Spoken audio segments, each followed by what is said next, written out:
Di awal film kita diperlihatkan seorang wanita bernama Arlene yang sedang ditandai dengan nomor seri BB5040.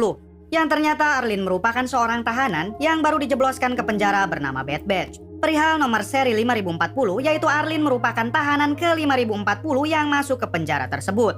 Penjara ini juga merupakan penjara yang membiarkan tahanannya hidup di padang pasir yang luas.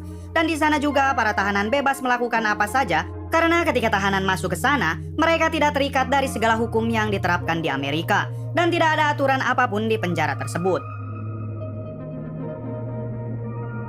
Arlene terus berjalan tanpa tahu bagaimana ia harus menjalani hidup di penjara tersebut. Hingga tak sengaja Arlene menemukan sebuah mobil. Arlene pun langsung mendatangi mobil tersebut. Sayangnya ternyata mobil itu sudah rusak dan tidak dapat digunakan lagi. Arlene meneduh sebentar di sana sambil berdandan, lalu melihat foto dirinya bersama sang adik.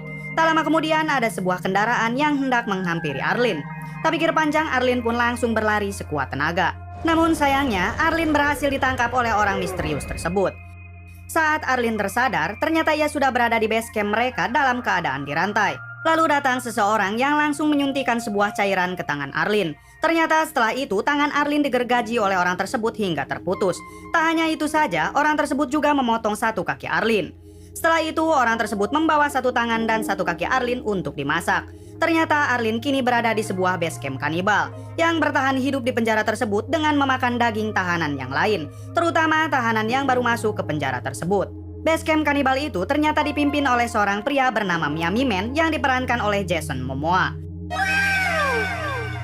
Malam harinya, Arlene yang sudah tidak bisa berbuat banyak, ia buang air besar sebanyak-banyaknya lalu mengoleskan ke seluruh tubuh Arlene. Hingga esok harinya, si wanita yang memotong tangan Arlene merasa jijik. Lalu ia pun berniat untuk membersihkan Arlene. Namun pada saat itu, Arlene langsung memanfaatkan situasi dengan diam-diam mengambil sebuah linggis yang akan ia gunakan untuk menyerang si wanita tersebut.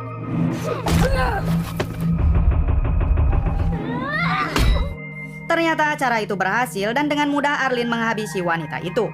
Bahkan saat itu juga para korban lainnya yang sedang dirantai melihat Arlene melakukan itu, mereka merasa puas.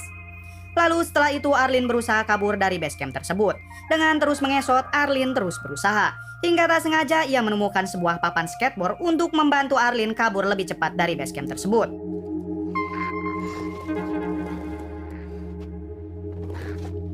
Arlene yang tidak tahu tujuannya mau kemana, ia hanya terus saja menjauh dari base camp tadi hingga tak terasa Arlene sudah sangat jauh meninggalkan tempat itu. Namun sekarang masalahnya Arlene sudah kehausan dan dehidrasi. Arlene pun pasrah karena ia tidak dapat berbuat apa-apa lagi. Hingga tak lama kemudian datang seseorang yang sedang mendorong sebuah keranjang. Orang tersebut pun langsung menaikkan Arlene ke atas ranjangnya dan membawa Arlene pergi. Berpuluh-puluh kilometer orang tersebut membawa Arlene tanpa henti, hingga mereka sampai di suatu tempat bernama Comfort. Para penjaga Comfort langsung menyambut Arlene dan mereka akan mengobati Arlene. Sementara orang yang tadi membawa Arlene langsung bergegas pergi lagi entah kemana. Film dibawa ke 5 bulan kemudian. Terlihat Arlene yang sebelumnya berantakan, kini Arlene terlihat lebih baik. Bahkan Arlene sekarang sudah mempunyai pekerjaan, yaitu membantu warga The Comfort berdagang. Diketahui warga The Comfort juga merupakan tahanan seperti Arlene yang masuk penjara tersebut dengan berbagai kasus. Namun mereka terus berusaha untuk menjalani hidup layaknya seorang manusia bermartabat. Adegan berpindah ke Miami Man yang merupakan pemimpin kelompok kanibal yang sebelumnya sempat menyekap Arlene. Walaupun terlihat sangat sangar dan kejam, ternyata ia sangat mencintai anaknya yang bernama Honey. Bahkan Miami Man juga selalu menyempatkan mengajari anaknya untuk melukis. Saking sayangnya, ia juga selalu datang ke dapur untuk menyajikan makanan bergizi bagi anaknya, yaitu daging para tahanan baru yang akan dimasak dan dihidangkan ke anaknya. Di base camp ini, para tahanan baru akan dijadikan hidangan mereka untuk terus bertahan hidup. Singkat cerita, beberapa hari kemudian, anak Miami Man akan berjalan-jalan ke sebuah tempat pembuangan bersama salah satu pengurus di tempat Miami Man. Di saat yang sama, Arlene yang giat bekerja, kini ia sudah bisa membeli kaki palsu, serta sebuah senjata yang memang tersedia di wilayah The Comfort. Lalu Arlene pun keluar dari wilayah The Comfort untuk menghibur dirinya sambil latihan menembak.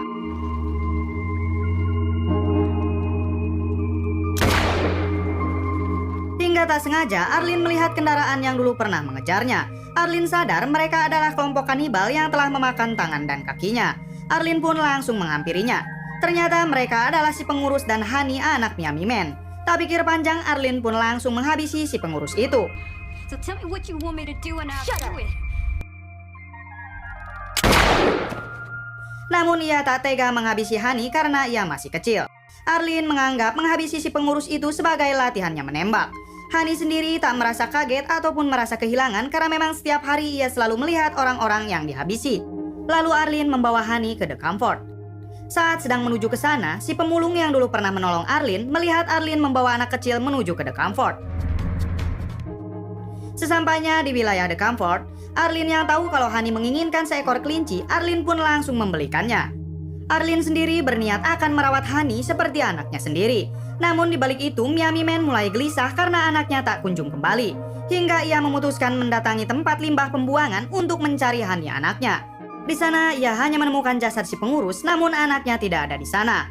Miami Man semakin panik hingga ia melihat si pemulung sedang berada di area tersebut.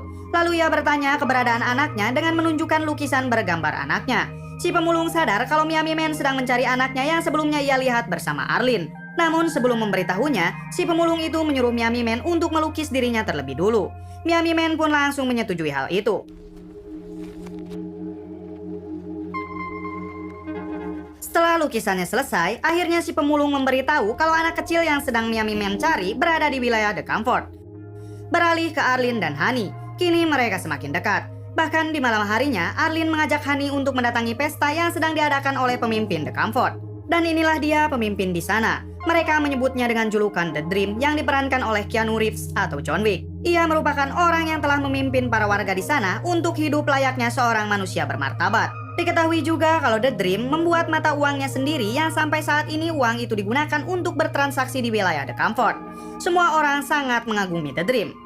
Arlene sendiri yang awalnya cuma ingin melihat pesta, ia malah tertarik untuk ikut pesta tersebut dengan memakan makanan yang disediakan di tempat tersebut untuk nge-play together. Sampai-sampai ia terpisah dengan Hani yang kebetulan saat itu kelinci kesayangannya terjatuh dan berlarian. Hani terus mencari kelincinya hingga tak sengaja ia bertemu dengan The Dream dan istrinya. Dari sini Hani pun langsung dibawa The Dream ke rumah mewahnya dan berniat akan merawat Hani. Arlene sendiri yang sibuk berpesta, ia mabuk berat lalu berjalan sendirian untuk mencari angin. Hingga tak sadar, Arlene sudah keluar perbatasan cukup jauh.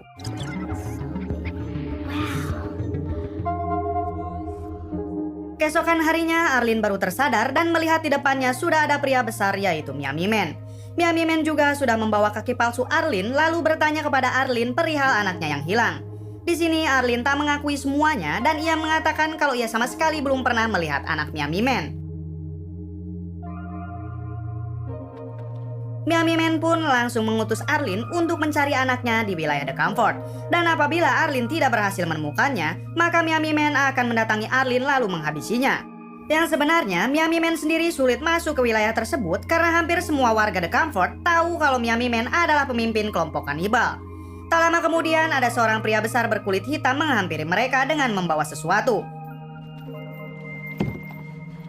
Yang ternyata pria tersebut ingin melakukan barter dengan Miami Man, yaitu sejerigen bensin yang ia bawa ditukar dengan Arlene. Karena Arlene akan menjadi santapan kelompok mereka saat makan malam nanti.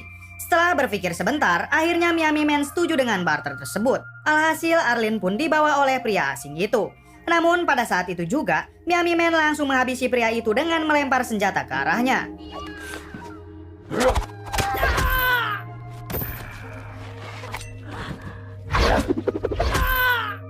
Miami Man yang kebetulan saat itu kehabisan stok makanan, ia pun langsung memotong tangan orang tersebut untuk makan malam. Akhirnya Miami Man berhasil mendapatkan makanan, sejerigen bensin, motor, dan juga Arlene. Mereka berdua semakin dekat karena Miami Man memang sangat membutuhkan Arlene. Terlihat saat ada badai pasir, Miami Man langsung melindungi Arlene. Hingga malam harinya, mereka pun beristirahat sambil memanggang tangan orang tadi.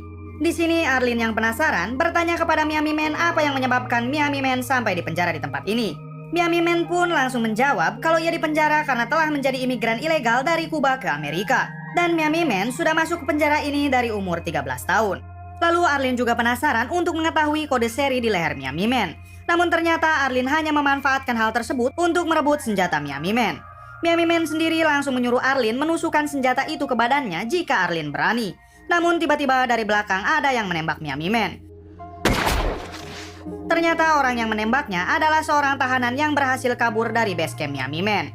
Orang tersebut langsung merampas motor serta membawa Arlene menuju The Comfort. Sesampainya di wilayah The Comfort, ternyata tahanan yang membawa Arlene itu merupakan tahanan yang ke-5.824, yang artinya beberapa hari saja penjara ini sudah bertambah hampir 1.000 orang.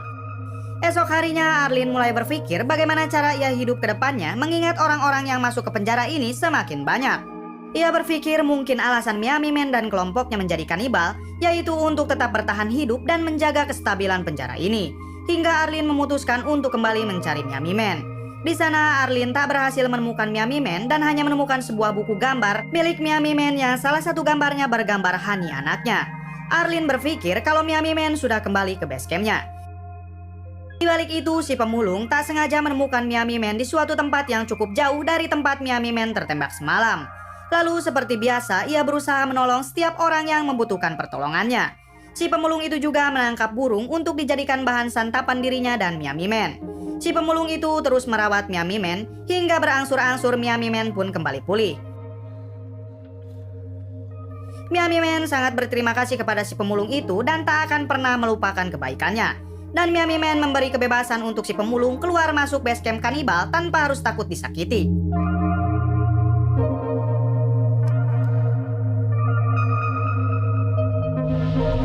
Di balik itu, Arlene terus mencari Honey anaknya Miami Man dengan bertanya kepada setiap warga The Comfort. Namun di sana tak seorang pun dari mereka pernah melihat anak itu. Hingga di suatu kesempatan, Arlene melihat Honey sedang dibawa oleh istri The Dream. Ternyata selama ini Honey sudah dianggap anak oleh The Dream. Honey juga selalu dimanja dan diperlakukan baik di tempat itu. Di malam harinya, Arlene nekat masuk ke rumah The Dream. Ternyata selama ini The Dream memiliki banyak istri dan menjadikan istri-istrinya sebagai penjaga di rumahnya. Semua istri-istrinya pada saat itu sedang mengandung anak dari The Dream. Dan ternyata Arlene juga ingin menjadi istrinya The Dream. Tentu The Dream yang memang berniat untuk menghamili semua wanita cantik yang ada di wilayah tersebut, ia langsung menyetujuinya. The Dream pun langsung menyuruh istri kesayangannya untuk mengurus Arlene dan menyiapkan kamar untuk Arlene. Saat Arlene di kamar mandi, ternyata ia tidak sama sekali berniat jadi istri The Dream. Dan hanya berniat membawa Honey anak si Miami Man. Lalu Arlene menodongkan pistol ke perut istri kesayangan The Dream sebagai upaya untuk kabur.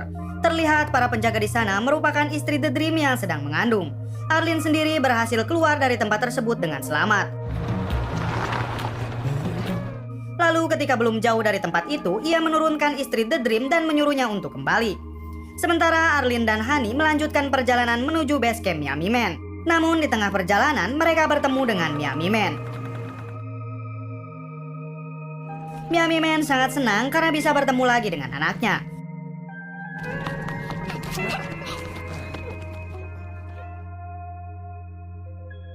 Lalu Miami Man menyuruh Arlene kembali sementara ia akan menjaga kestabilan penjara ini agar The Comfort bisa terus menjalani hidup yang layak. Arlene mengatakan kalau dirinya tidak mungkin kembali karena mereka tidak akan membiarkan Arlene tinggal di sana lagi. Akhirnya Miami Man pun akan membawa Arlene ke base camp miliknya dan menjadikan Arlene sebagai kelompoknya. Namun tiba-tiba Honey yang merasa lapar, ia ingin memakan spaghetti karena selama ia berada di rumah The Dream, mereka sering memberikan makanan spaghetti kepada Honey.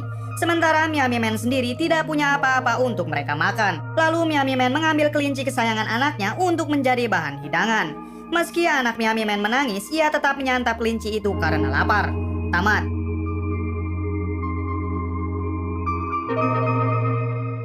Bagaimana menurut kalian filmnya? Setujukah kalian jika Wakanda menerapkan sistem penjara seperti ini untuk para koruptornya? Kalau setuju, komen di bawah. Cukup sekian dari saya, mohon maaf bila banyak kesalahan. Salam Bray.